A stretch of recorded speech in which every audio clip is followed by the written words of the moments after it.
Hi friends, welcome back to our channel.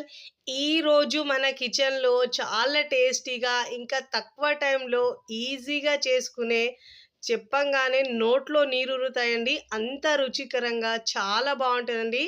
Mutton, ఆలు, కీమా వేసి చేస్తాం కాబట్టి చాలా టేస్ట్గా ఉంటుందండి. టేస్ట్ అయితే నెక్స్ట్ లెవెల్లో ఉంటుందండి, తగ్గేదే లేదు, అంత రుచికరంగా ఉంటుందండి. రైస్, రోటీ, చపాతీ, జొన్న రొట్టె దేంట్లో తీసుకున్నా గానీ చాలా చాలా బావుంటదండి. ఒక్కసారి ఇలా చేసుకున్నారంటే ఎప్పుడు మటన్ కీమా తెచ్చినప్పుడు ఇదే విధంగా చేసుకుంటారండి. అంత రుచికరంగా చాలా తక్కువ టైంలోనే మనం ఈజీగా ఇలా కుక్కర్‌లో చేసుకోవచ్చు. టేస్ట్ అయితే చెప్పక్కర్లేదండి, నెక్స్ట్ లెవెల్‌లో ఉంటది. అంత రుచికరంగా ఉంటదండి. మరి ఫుల్ వీడియో చూడాలంటే మన యూట్యూబ్ ఛానల్‌లోకి వెళ్ళి టీటీటీ కిచెన్‌లో చూడండి. ఇప్పుడే అప్‌లోడ్ చేశానండి.